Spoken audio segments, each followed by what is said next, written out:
Hey, good evening. It's Saturday, January 18th. Tonight we're going to talk about the transfer of power in the White House. That's the thumbnail. You see that tonight.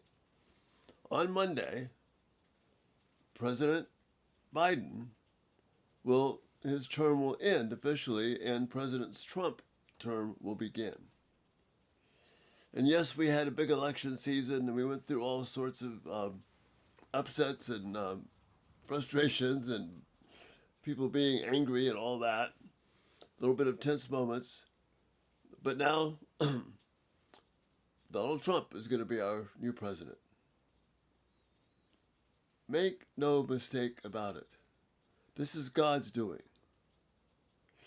Just like it was God's doing in 2000 when George W. Bush was inaugurated president.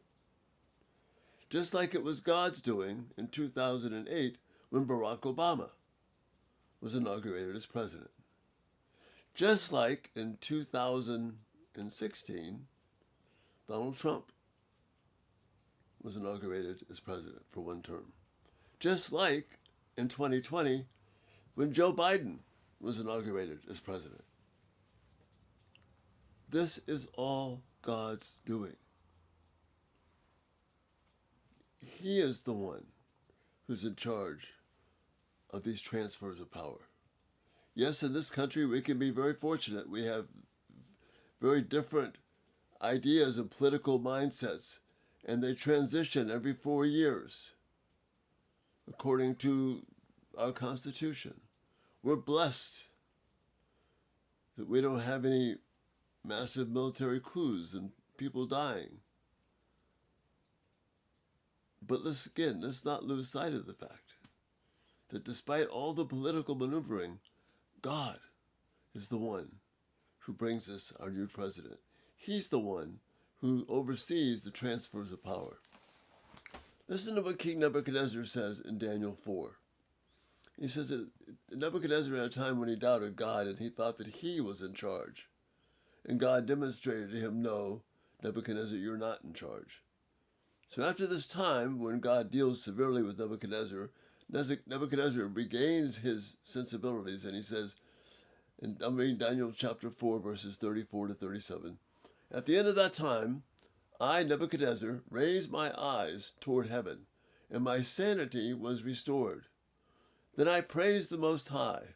I honored and glorified him who lives forever. His dominion is an eternal dominion. His kingdom endures from generation to generation.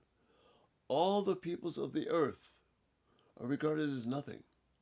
He does as he pleases with the powers of heaven and the peoples of the earth. No one can hold back his hand. This is what God does. He's in charge of these things. Just a couple of chapters over, in response to another prayer, Daniel interprets the king and he says this about God. Praise be to the name of God forever and ever. Wisdom and power are his. He changes times and seasons. He sets up kings and deposes them. He gives wisdom to the wise and knowledge to the discerning. This is the God who's in charge of these things. The Apostle Paul picks up on this theme in the book of Colossians.